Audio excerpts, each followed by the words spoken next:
जंगलाचं विश्व आपल्या आयुष्यापासून बरंच वेगळं असतं. इथे कधी कुणाची शिकार होईल आणि कधी जीव जाईल याची शाश्वती नसते. एकाला जगायचं असतं तर दुसऱ्याचा मृत्यू होणं हे इथलं अटळ सत्य आहे. अन्नसाखळीप्रमाणे गरुड हा सापाची शिकार करतो हे आपण शिकलो आहोत. पण हा व्हिडिओ संपूर्ण अन्नसाखळीला आता चुकीचं ठरवत आहे.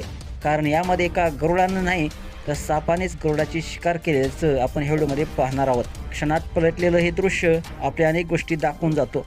चला ह्या व्हिडिओमध्ये नेमकं काय घडलेलं आहे संपूर्ण व्हिडिओ पाहण्यासाठी तुम्ही आत्ताच या एस मराठी न्यूज या चॅनेलला सबस्क्राईब करा आणि अपडेट राहा. अवकाशाचा राक्षस म्हणून गरुडाची ओळख आहे. आपल्या वेगाने तो अवकाशातीलच काय तर जंगलातील प्राण्यांची देखील शिकार सहजरित्या करत असतोय. अशात गरुडाची ही दुर्दैवी शिकार क्षणातच पलटलेल्या शिकारीचा हा खेळ आता अनेकांना थक्क करून सोडत आहे.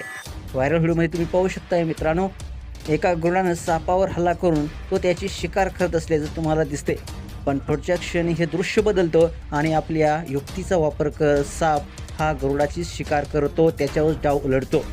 तुम्ही यामध्ये पाहू शकताय, साप आपल्या शरीराचा फायदा घेत गरुडाच्या शरीराभोवती विळखा घालतो आणि आपल्या शेपटीने थेट त्याचा गळा वळतो. अडचणीच्या वेळी देखील साप पूर्ण धैर्यानं आणि संयमानं काम करतो आणि गरुडाला हरू लागतो. हळूहळू साप त्याला इतकं घट्ट पकडतो की गरुड संघर्ष करू लागतो. गरुड उडून पळून जाण्याचा प्रयत्न करत असतो, पण त्याला सापाच्या विळख्यातून बाहेर पडता येत नाही आणि इथेच त्याचा शेवट होतो. शिकारीचे अनोखे दृश्य सध्या सोशल मीडियावरती चांगलंच व्हायरल होत आहे. युक्तीने आपल्या शक्तीवर कशी मात करू शकतो हे या व्हिडिओतून आपल्याला शिकायला मिळतंय. हा व्हायरल झालेला व्हिडिओ अमेझिंग नेचर नावाच्या इंस्टाग्राम अकाउंटवरून शेअर करण्यात आला असून लाखो लोकांनी हा व्हिडिओ पाहिला असून तर अनेक युजर्सनी प्रतिक्रिया व्यक्त केलेली आहे. सापाच्या डोक्याला थेट चावायला हवं होतं तर दुसऱ्या युजर्सनं म्हटलंय म्हणून अन्नाची कधीही जास्त मस्करी करू नये. तर तिसऱ्या युजर्सनं म्हटलंय बाजी कधीही पलटू शकते.